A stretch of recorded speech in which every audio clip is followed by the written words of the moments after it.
Et bienvenue à toutes et à tous sur le Geek pour une nouvelle vidéo sur One Piece Treasure Cruise. Aujourd'hui, vidéo showcase sur Komurasaki et Otama et Otoko. Trois nouvelles unités sorties avec le dernier portail, qui sont donc les trois nouvelles unités phares accompagnées de la Onami, qui est également une nouvelle légende que je n'ai pas possédée malheureusement, mais je vais pas me plaindre. J'ai donc pu récupérer cette Komurasaki en offre, ce qui m'a fait extrêmement plaisir. Du coup, je vais vous la présenter. Donc, on va faire une petite tour des trois unités sur le papier, puis on va partir sur le raid de Carotte avec la team que vous voyez ici. Alors, je ferai une coupure entre les deux parties parce qu'il faut pas pour accélérer la vidéo, entre guillemets, pour la rendre plus fluide. Donc, on va commencer très rapidement. On va parler de Otama. Je vais pas traîner les choses. Donc, Otama, une personnage de type Int. Donc, je rappelle que le type Int et Psy étant les deux meilleurs types du jeu. Bon, ça, c'est anecdotique maintenant à l'histoire du jeu. Mais il faut le savoir, comme il ne possède. Pourquoi Int et Psy sont les meilleurs types du jeu? Pour la simple bonne raison qu'ils ne possèdent pas de types sur lesquels ils sont désavantagés quand ils tapent. C'est tout. Alors cet Otama, bon, vous pouvez voir son niveau de spé est assez misérable. Malheureusement, je n'ai pas pu l'aspect max. J'ai pu l'aspect que j'ai pas eu beaucoup de chance avec le peu de livres qui m'est resté. Donc elle n'est que spé 3. Donc il va falloir stall un petit peu. Et tout ça, je vous le couperai, ne vous inquiétez pas, on passera directement au stage 4. Non, oui, ici on va pas au stage 3. On va passer au stage 3 quand on est à faire des graines de carottes pour vous éviter les moments où je dois stall.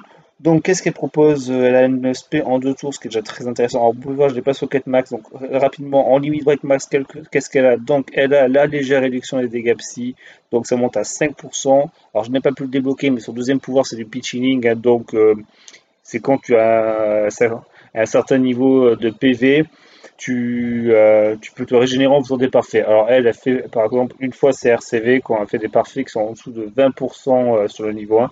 Genre je sais pas exactement à combien elle est au niveau 5, je pense qu'au niveau 5 elle doit être à moins de 50% comme les quasi-totalités des pitching. Son multiplicateur d'RCV doit monter un petit peu.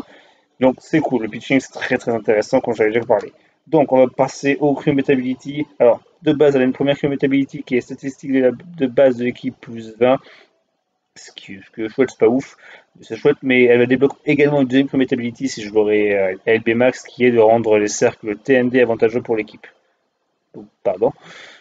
Donc maintenant on passe aux parties intéressantes. La spéciale, hein, on va pas passer de la capacité, on va pas parler de la capability comme elle est très très anecdotique et qu'elle ne nous intéresse absolument pas. Je vous la mettrai rapidement, mais je ne vais pas m'amuser à la détailler.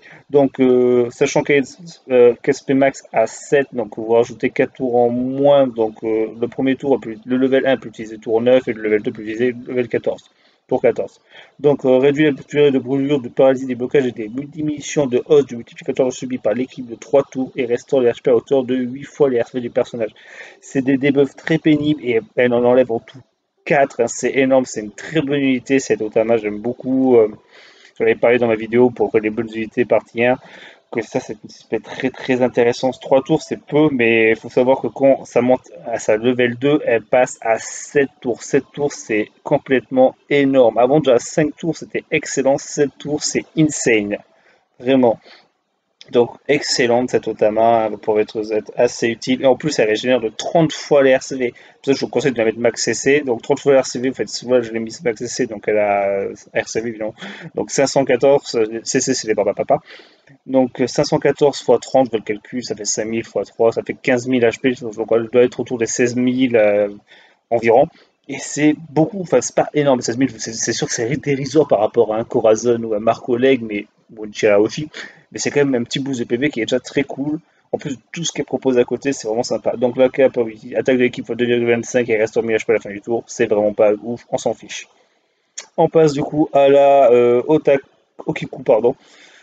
Okiku, excellente unité également. Alors elle, j'ai plus la LB Max, bon, pas Rainbow encore, donc rapidement, elle, je laisse au 4 Max pour l'instant. Donc elle a attaque critique, donc une fois à level 5, 70% de chance de voir les dégâts du dernier coup du personnage augmenter de 8% si ce dernier réussit imparfait. C'est chouette.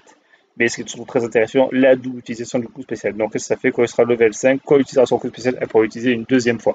Alors c'est peut-être pas le personnage où c'est le plus utile, mais ça va être un petit peu, c'est un petit bonus. Franchement, le double coup spécial, ça c'est cool, mais c'est pas, ça la rend pas dingue pour autant. Donc qu'est-ce qu'elle fait? Infliger les dégâts élémentaires équivalent à 50 fois l'attaque du personnage à l'ennemi en ignorant tous les effets défensifs. Ça peut être intéressant sur les effets défensifs. Je pense notamment à des ennemis qui se mettent une énorme barrière, qui ont très peu d'HP. Elle peut les éclater avec cette attaque spé. Je pense encore une fois pour les Gap Challenge, il y a quelques niveaux qui sont un peu chiants comme ça. Et donc voilà, puis deuxièmement, réduit la durée de lien et de désespoir du capitaine suivi par l'équipe de 2 tours. Donc on rappelle qu'elle a la double spé, donc on peut mettre ça à 4 tours, hein. On peut mettre ça aussi également pour les 50 fois l'attaque du personnage, donc 100 fois l'attaque du personnage, on va dire en tout, c'est vous comptez la double attaque spé, pardon. Et enfin, pendant un tour, effet le type des attaques normales des personnages de type QCK et int fois 1,75. C'est un petit boost à 75 des attaques de type, donc c'est très chouette, ça va très bien aller avec la Kuromazaki justement. Donc ça c'est cool. Bon, évidemment la double spell ne sert absolument à rien pour son boost d'attaque. Enfin si, enfin si ça peut servir par exemple, vous l'utilisez sur 2 tours, par exemple vous utilisez tour 4 première fois, boum, effet type, tour 5 vous la réutilisez. Donc ça c'est chouette. Mais je veux dire ça ne peut pas se cumuler sur le même tour, donc pour ce coup-là c'est pas très intéressant. C'est tout ça qui est intéressant avec double attaque spell, c'est quand ça peut se cumuler sur le même tour.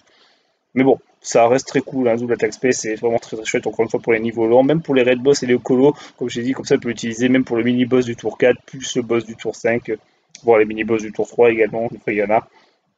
Donc c'est chouette. Climate Ability, qu'est-ce qu'elle a? Attaque de l'équipe plus 50, petite boost d'attaque pour toute l'équipe, on aime bien. Et surtout, qui est très intéressant, rend les cercles interventionnels pour le personnage. Alors ce Climate Ability là, il est débloquable avec le limit break, donc tout le monde, si vous ne pouvez pas la limit break, vous ne l'aurez pas. Donc, je passe rapidement sur les statistiques. C'est les statistiques correctes de personnage 5, personnage 5 étoiles, pardon. Donc 1500, ouais, c'est à peu près ça, oui, c'est correct, c'est bien, c'est pas transcendant. La Otama, elle est un petit peu basse niveau attaque, hein, on peut repérer, mais ça va aller. Et donc maintenant, on va s'intéresser au personnage le plus intéressant, évidemment, la nouvelle légende, enfin une des 2 nouvelles légendes, la Komurasaki, la grande courtisane, qui est un personnage extrêmement intéressant. Donc évidemment, là, je vous conseille de faire en termes de Cotton Candy, donc papa papa, de lui mettre 100 attaques, 100 RCV. Pour ce qui est des sockets, comme d'habitude, c'est les sockets classiques, toutes celles de gauche. Et pour les limit break, donc qu'est-ce qu'elle propose? Elle a proposé la légère réduction de dégâts STR, c'est sympa, réduire les dégâts sur les personnages de type STR de 7% quand sera level 5, c'est cool. Elle a également l'attaque critique comme la, la Okiku vue précédemment, donc 50% de chance de voir les dégâts du dernier coup des personnages augmentés de 7% si on est réussi à être parfait. Vous remarquez que c'est un petit peu moins que la Okiku, par contre elle a plus de stats, donc ça s'explique. Et enfin, le dernier niveau que je ne possède pas malheureusement, j'ai plus d'orbes, comme je vous l'ai déjà dit, je suis toujours en déj d'orbes. Et par contre, ce que je peux vous dire, c'est pour passer du soin possible. Alors, le level 5, je ne sais pas à combien de tours elle réduit le soin possible, mais ça doit être pas mal. Je pense que c'est aux alentours des 10 tours, je pense, à peu près comme tous les legs qui ont ce talent-là. Donc voilà. Alors, rapidement, le level max 14, donc l'SP max, et ça va à 14, 14, c'est bien, c'est correct, c'est très bien même. C'est bien, donc on va s'intéresser, non, on fera ça après. Donc la Captain Ability, ce qui est évidemment une chose plus importante pour les capitaines. Donc attaque des personnes de type QCK et int x4, donc 1x4 constant, sans condition, c'est chouette, c'est cool, c'est pas insane, mais c'est chouette. Rend les cercles QCK et int avantageux pour les personnages de type QCK et int, ça c'est très très cool. Donc bon, voilà, déjà les doubles orbes, ça c'est bien, vous allez voir pourquoi, évidemment, juste après. Restaure à la fin du tour les HP autour de 0,5 les fois les RCV des personnages par parfait réussi. Donc ça ne prend pas que pour ces parfaits à elle, mais pour les parfaits de toute l'équipe. Donc en tout, si vous faites 6 parfaits, ça fera x6 si vous les en double Murasaki, x3 si vous n'en avez qu'une seule. Donc x6 les RCV du personnage, vous faites 5 x 6, 3000 du coup, un peu plus, bon on a peut-être presque les 3005, 3006 environ. Globalement, juste pour, oui, pour tu sais, si vous êtes en double Kumarazaki, hein, si vous êtes en simple, vous aurez 2 fois moins. Donc par tour, hein, si vous le faites, plus les 1000 HP si vous êtes socket max au niveau du auto-guérison. Donc c'est très cool, c'est un bonus de heal sympa, c'est pour ça que je vous conseille de mettre des Cotton Candy RCV sur elle. Et enfin, dans la partie, réduit les dégâts subis de 20% et quantité de berry gagnée x2. Alors, la réduction des dégâts de 20%, c'est hyper chouette parce qu'elle n'a pas de boost d'HP, ce qui peut être contraignant, mais comme elle a la réduction de dégâts de 20%, ça contrebalance, donc ça fait 40% en double Komurasaki. La quantité de berry gagnée x2, c'est sympa, hein, je dis pas que c'est pas sympa. Pour ceux qui sont en déj de berry, c'est cool. Moi, c'est pas spécialement mon cas. J'ai franchement une bonne tonne de poche, j'ai 226 millions, donc voilà quoi, c'est vraiment pas quelque chose dont j'ai besoin personnellement. Mais c'est pour ça, pareil, pour les nouveaux joueurs qui l'ont, pour fermer la quête de Berry qui a sur les bonus, pourquoi pas. C'est chouette. Et pardon, j'ai oublié les Comet Ability, excusez-moi. Donc, le Cumulability, alors, elles sont pas hyper intéressantes pour le coup, parce que donc, statistique de l'équipe plus 50, c'est sympa, hein, c'est sur plus, un peu comme Otama et Okiku tout à l'heure, c'est des petites bonus de stats qui font plaisir. Et le deuxième rend les circuits CK avantageux pour l'équipe. Alors ça c'est intéressant si vous la jouez en sub, en fait, parce qu'elle peut se jouer en sub, on va voir ça va XP juste après. Elle peut se jouer en sub. Par contre, j'ai oublié la XP, j'aurais dû la faire avant, mais c'est pas grave ça quand même. Donc là, en tant que capitaine, sa capitability ne sert à rien, vu que sa capitability remplit déjà cette action en fait. Donc c'est un peu dommage, je trouve, mais c'est chouette de l'avoir quand même. Et donc, pour finir, son attaque spé change tous les cercles en QCK et int, donc aléatoirement dans l'équipe. Donc, c'est ça qui est bien, car rend les QCK int avantageux, comme c'est pas forcément obligé que le type int va tomber sur son arbre QCK. Mais pour le coup, le problème ne se pose pas, vu qu'il aura quand même l'orbe avantageuse. Et donc, attaque et effet de cercle, donc 2 boosts des types QCK int x2 pendant un tour. C'est assez insane, et surtout que ça fait pendant 2 tours si l'HP sont un maximum lorsque le coup spécial est déclenché. C'est très très chouette, c'est un gros boost attaque et effet de cercle x2.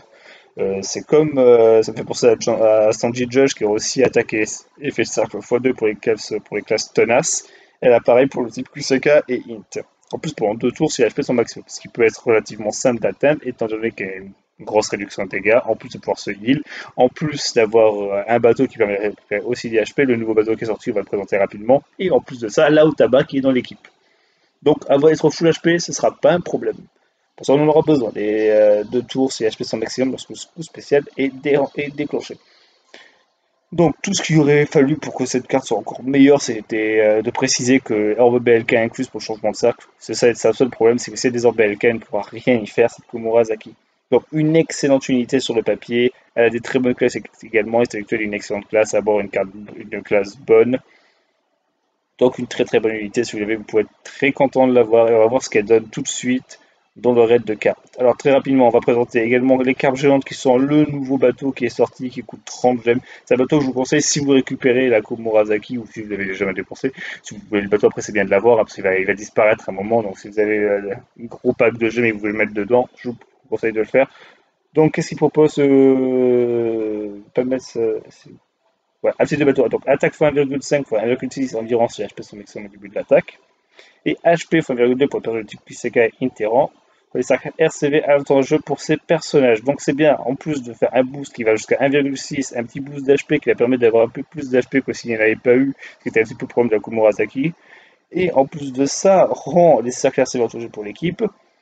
C'est un très bon bateau, vraiment très beau bateau pour cette équipe, il est parfait, il n'y a pas spécialement mieux, hein, vraiment. En coup spécial, donc restaure 5000 HP, donc encore une fois, ça va bien aller avec l'aptitude du bateau en plus de l'aspect du coup Murasaki. Et également, ajoute plus 0,5 comme multiplicateur de combo pendant le tour. Il rajoute un petit côté offensif qui est sympa, c'est cool. Rapidement, on va parler de la team pour Carotte. Pour 2 petits détails, premier détail que je précise de la Koala, c'est une limited rare recrute. Donc c'est une carte assez rare que beaucoup de gens n'auront potentiellement pas, mais je vous le dis tout de suite, elle ne va servir à rien. Sa spé ne sera pas utilisée, elle n'est là que pour ses statistiques. Si je les mets là, c'est juste que j'aime pas mal l'unité, c'est tout. J'aime beaucoup la carte, je la trouve cool, j'aime bien Koala. Donc j'ai mise là, comme c'était un type QCK qui tapait fort, et qu'il fallait des types QCK qui fallait taper fort, tout simplement. Je l'ai mise ici, j'aurais pu mettre d'autres unités qui ont plus de stats d'ailleurs. J'ai mis elle parce que voilà, pas de raison particulière. Par contre, ce qui va être très important, c'est le soutien là, que vous voyez sur Bobine, qui est donc le Zoro Renoir qui va ajouter au dernier tour fois 1,3 d'affinité pour les personnages de classe sabreur. Et ce sera un boost qui va être nécessaire. Si vous ne l'avez pas, c'est mort. Alors, le Bobine, il est potentiellement remplaçable par le Os Colisée qui est sorti lors de l'event de Ace Halloween. Si vous l'avez maxé, vous pouvez le mettre à la place de Bobine, il passera bien. Et du coup, vous devrez mettre le Roronoa Zoro dans le soutien à la place de Weeble sur Okiku ou sur même Komurasaki. Pourquoi pas? Ça marchera également. Là, j'ai mis Weeble parce que j'aime bien Weeble, mais il n'a pas une nécessité grande non plus. Il n'est pas obligatoire. Par contre, le Roronoa Zoro en soutien sera obligatoire. Je rappelle que c'est le Roronoa Zoro Red Boss et qu'il est gratuit et qu'il est farmable un jour par semaine quand c'est le tour des Red Boss bleus. Donc QCK. Donc voilà, je vais faire la coupure maintenant et on se retrouve directement sur le Red Boss de Carotte. Et c'est reparti, on se retrouve donc pour le stage 3 du Red Boss de Carotte. Donc on arrive au fameux stage avec le nouveau effet, le nouveau malus qui donc vous empêche de changer vos ordres. Donc vous n'avez pas fait le nombre de parfait, de super ou de bien demandé sur l'écran. Donc là, en l'occurrence, c'est 2 parfaits par personnage. Donc ici, on va procéder comme avec la Aokiji V3 que vous avez pu voir sur ma vidéo, où je vous ai raid boss de carotte pour la première fois. Donc on y va tranquillement. On va faire des parfaits avec tout le monde. Alors oui, j'aurais pu tuer ce soldat, mais je préfère le laisser vivant. C'est ce que je préfère. En fait, comme ça me fait faire un tour de parfait normal avec tout le monde. Là, ce qui va se passer, c'est qu'on va refaire la même chose, sauf que cette fois, l'avant-dernier, bon, du coup, ça a été fait plus rapidement. Donc hop là, encore une fois, je le tue pas. Comme ça, je suis sûr qu'au tour prochain, tous mes personnages auront leurs orbes. Donc, maintenant on peut y aller. Hop là, plus de pitié. Donc on arrive au tour 4 sur Brook. Alors que ce soit Brook ou Jinbei, ça va être exactement la même strat. Seule chose à retenir avant d'utiliser l'aspect de Kumurasaki, utilisez d'abord l'aspect de Otama. Donc Otama qui va donc enlever la paralysie et le limitateur de combo. Donc c'est parfait, c'est nickel. Donc il faudra penser qu'elle ne enlèvera pas l'attaque d'On sur Jinbei, mais que ce ne sera pas grave. En fait, vous ferez complètement assez de dégâts sur les 2 tours. Vous ferez full PV, donc vous êtes le tuer en 2 tours s'il va revive lui, ce qui va pas être le cas du Brook. Mais vous ferez largement assez de dégâts, comme ce que vous allez faire, c'est une spé de Komurasaki, du coup, qui va donc, on rappelle, attaque et orbe x2 pour les int et les QCK, en plus changer toutes les orbes en int et QCK, donc c'est nickel.